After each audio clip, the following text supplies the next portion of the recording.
Kemana perginya tahun ini? Ini adalah pertanyaan yang kita tanyakan pada diri sendiri setiap bulan Desember.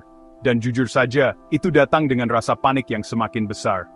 Kita ingat merayakan tahun baru, berkedip, dan tiba-tiba menemukan diri kita dikelilingi oleh dekorasi meriah lagi.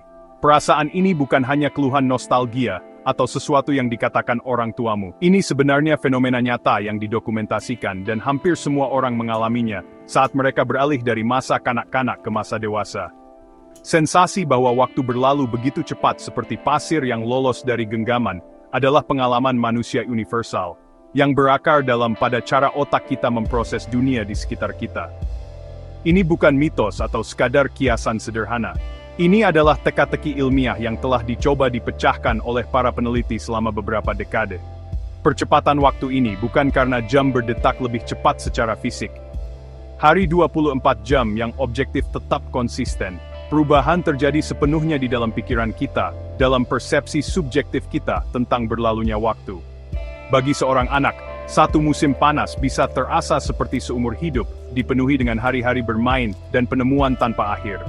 Bagi orang dewasa, periode 3 bulan yang sama itu bisa berlalu begitu saja, seperti akhir pekan.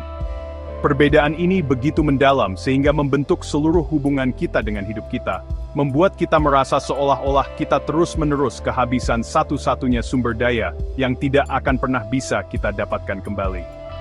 Memahami fenomena ini adalah langkah pertama untuk mendapatkan kembali kendali atasnya. Teka-teki dimulai dengan bagaimana otak kita memutuskan apa yang cukup penting untuk direkam. Anggap saja pikiranmu sebagai seorang pembuat film. Ketika kamu masih muda, semuanya baru, menarik, dan tidak terduga. Pembuat film ini menangkap setiap detail warna mainan baru, rasa makanan aneh, perasaan lutut tergores untuk pertama kalinya. Setiap momen ini adalah adegan yang kaya dan detail. Namun, seiring bertambahnya usia, pembuat film menjadi malas. Ia sudah pernah melihat adegan-adegan ini sebelumnya. Perjalanan harian, kopi pagi, rapat mingguan, semua ini adalah tayangan ulang. Otak yang mencari efisiensi memutuskan untuk tidak merekamnya dengan tingkat detail yang sama, menyebabkan persepsi kita tentang waktu menjadi jadi. Ketika kita mengatakan waktu berlalu begitu cepat, yang sebenarnya kita katakan adalah bahwa otak kita berhenti memperhatikan dengan cermat. Kita tidak membayangkannya. Perasaan ini adalah konsekuensi langsung dari bagaimana sistem neurologis dan psikologis kita beradaptasi dengan bertambahnya usia. Ini adalah sinyal bahwa hidup kita mungkin jatuh ke dalam pola yang terlalu dapat diprediksi untuk kebaikan kita sendiri. Kabar baiknya adalah ini bukan takdir yang tidak dapat diubah. Dengan memahami mekanisme di balik percepatan yang dirasakan ini, kita dapat belajar untuk campur tangan dan secara sadar meregangkan pengalaman waktu kita, membuat hidup kita terasa lebih kaya, lebih penuh, dan lebih panjang secara luar biasa, tanpa membutuhkan 1 menit pun tambahan dalam sehari. Sebagai orang dewasa, otak kita adalah ahli efisiensi. Untuk menghemat energi, otak menciptakan jalan pintas untuk tugas-tugas yang kita lakukan berulang kali. Inilah yang kita sebut hidup dengan mode otomatis. Pikirkan rutinitas pagimu. Kamu mungkin bangun, menyikat gigi, membuat kopi, dan memeriksa ponsel tanpa memikirkannya lagi. Otakmu telah mempelajari urutan ini dengan sangat baik, sehingga dapat melaksanakannya dengan menggunakan sumber daya kognitif yang minimal. Meskipun ini sangat berguna untuk melewati hari yang sibuk, ada efek samping utama. Hal itu membuat waktu menghilang. Ketika kamu tidak secara sadar memproses tindakan dan lingkunganmu, otakmu tidak membentuk ingatan baru yang kuat tentang waktu itu. Akibatnya, seluruh blok jam, hari, atau bahkan minggu bisa terasa seolah-olah tidak pernah terjadi. Ini membawa kita pada gagasan sederhana namun kuat yang disebut teori proporsional waktu. Teori ini menyarankan bahwa persepsi kita tentang 1 unit waktu, seperti 1 tahun, bersifat relatif terhadap jumlah total waktu yang telah kita jalani. Bagi anak berusia 5 tahun, 1 tahun adalah 20% yang sangat besar dari seluruh hidup mereka. Ini adalah periode yang sangat luas dan panjang yang dipenuhi dengan banyak hal pertama. Namun, bagi orang berusia 40 tahun, 1 tahun hanyalah 2,5% dari hidup mereka. Secara proporsional, rasanya jauh lebih pendek dan kurang berdampak. Realitas matematis ini membantu menjelaskan mengapa setiap tahun yang berlalu tampaknya menyusut, datang dan pergi dengan kecepatan yang meningkat seiring dengan bertambahnya usia kita. Mode otomatis adalah pengaturan default otak untuk masa dewasa karena tuntutan hidup. Kita memiliki pekerjaan yang harus dilakukan, tagihan yang harus dibayar, dan keluarga yang harus diatur. Kita tidak memiliki kapasitas mental untuk memperlakukan setiap momen dengan kekaguman yang sama seperti seorang anak kecil. Rutinitas menjadi mekanisme bertahan hidup kita. Perjalanan harian tidak lagi menjadi petualangan, melainkan jalur yang dapat diprediksi. Perjalanan belanja mingguan bukanlah perjalanan penemuan, melainkan daftar periksa yang harus diselesaikan. Otak kita mengenali pola-pola ini, dan secara efektif mengatakan, saya sudah pernah melihat ini sebelumnya, tidak perlu merekamnya. Akibatnya, tekstur kaya kehidupan sehari-hari menjadi halus, meninggalkan lanskap yang datar dan tanpa fitur dalam ingatan kita. Kombinasi otak yang bekerja secara otomatis dan nilai proporsional tahun yang menyusut, menciptakan ilusi percepatan yang kuat. Kita tidak hanya hidup melalui waktu, kita mengalaminya melalui lensa yang semakin lebar, membuat setiap tahun baru terlihat lebih kecil dibandingkan dengan luasnya masa lalu kita. Semakin rutin hidup kita, semakin otak kita mati, dan semakin cepat sabuk konveyor waktu bergerak. Kita menjadi penumpang pasif dalam hidup kita sendiri, menyaksikan pemandangan kabur di luar jendela, bertanya-tanya mengapa perjalanan terasa begitu singkat. Kunci persepsi kita tentang waktu adalah ingatan. Waktu tidak terasa panjang atau pendek pada saat ini. Panjangnya yang dirasakan adalah sesuatu yang kita bangun saat melihat ke belakang. Periode yang dipenuhi dengan banyak ingatan baru dan berbeda akan terasa panjang jika dilihat kembali. Periode yang dipenuhi dengan peristiwa monoton dan berulang akan terasa singkat, seolah-olah runtuh menjadi satu ingatan yang kabur. Inilah sebabnya mengapa perjalanan akhir pekan ke kota baru bisa terasa lebih lama daripada sebulan penuh yang dihabiskan di mejamu. Perjalanan itu dipenuhi dengan pemandangan, suara, dan pengalaman baru, masing-masing membentuk penanda ingatan baru. Namun sebulan di tempat kerja mungkin terdiri dari tugas-tugas yang sama, diulang-ulang. Rutinitas adalah pencuri ingatan terbesar. Itu adalah musuh dari kehidupan yang terasa panjang. Ketika setiap hari terlihat sama, otakmu tidak perlu membuat file terpisah untuk Selasa, Rabu, dan Kamis. Otak hanya membuat satu file berlabel Minggu Kerja dan menggabungkan semuanya. Ini adalah strategi penyimpanan yang sangat efisien, tetapi memiliki efek yang menghancurkan, yaitu membuat waktu terasa seperti melompat. Kamu mungkin mengingat awal minggu dan akhir minggu, tetapi hari-hari di antaranya lenyap dalam kabut kognitif. Semakin dapat diprediksi hidupmu, semakin sedikit otakmu harus bekerja hebat dan semakin sedikit data yang berkesan yang dikodekannya. Ini bukan berarti semua rutinitas itu buruk. Rutinitas memberikan struktur, mengurangi stres, dan membebaskan ruang mental untuk keputusan yang lebih penting. Namun, terlalu bergantung pada rutinitas tanpa adanya suntikan hal baru adalah yang mempercepat persepsi waktu kita. Ketika kita berhenti mengalami hal-hal pertama, hari pertama sekolah, ciuman pertama kali mengendarai mobil, garis waktu kita kehilangan jangkarnya.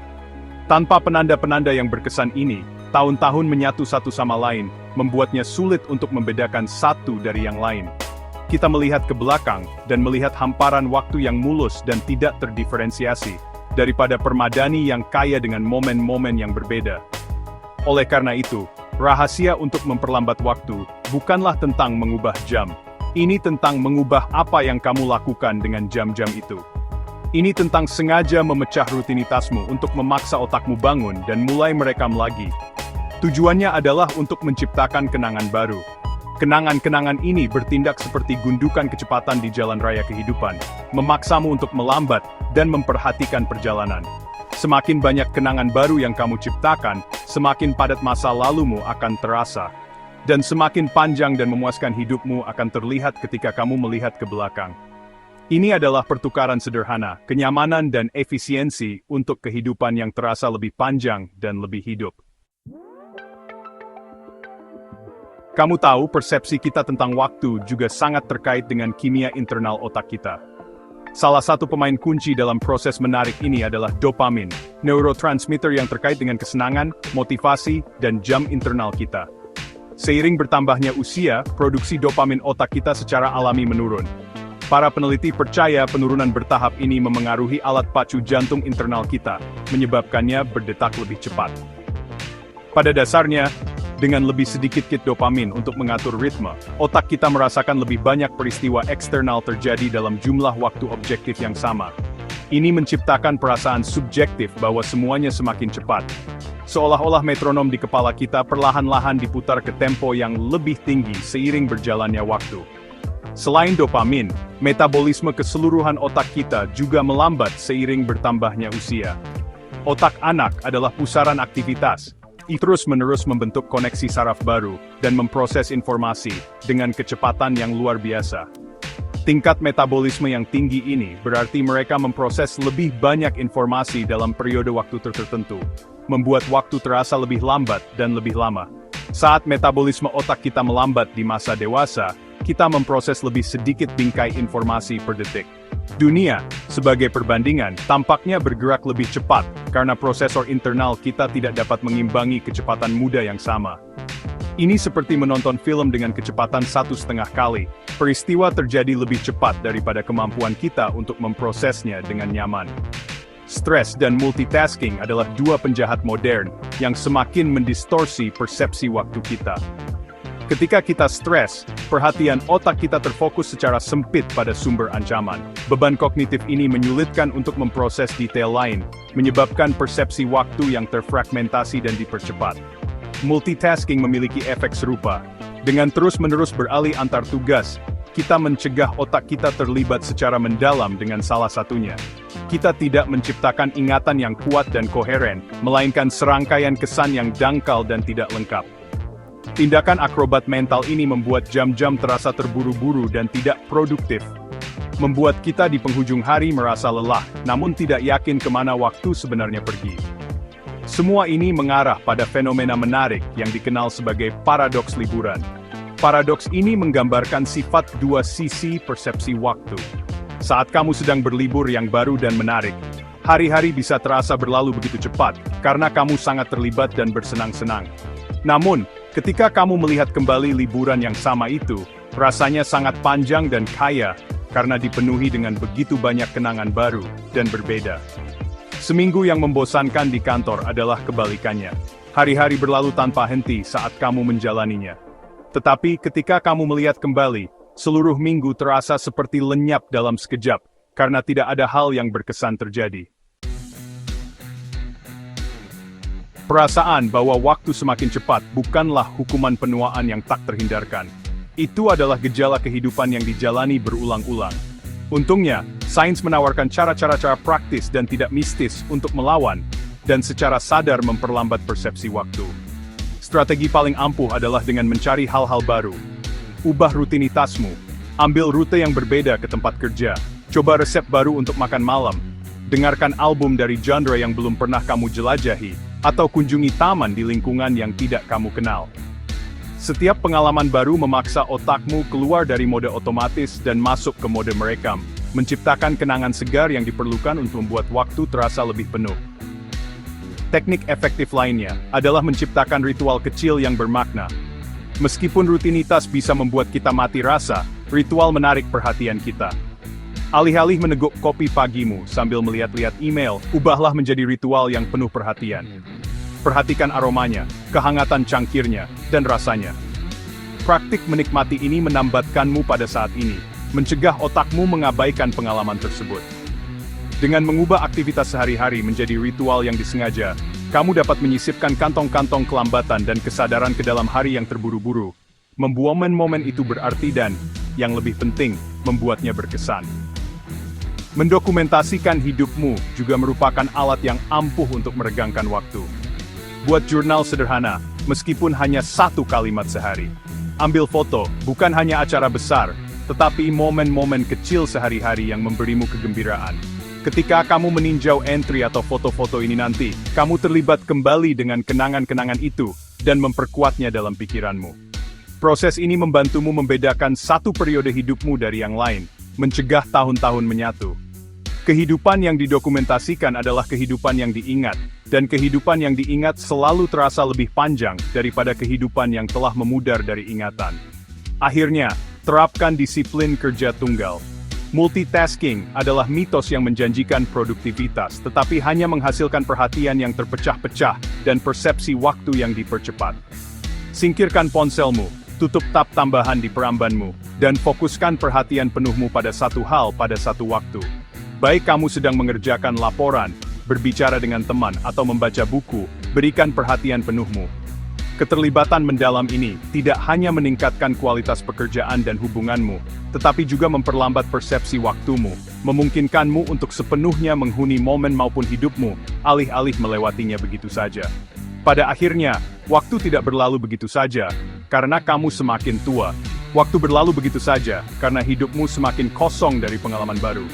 Penuhilah, dan kamu akan menemukan bahwa waktu memiliki cara yang indah untuk melambat.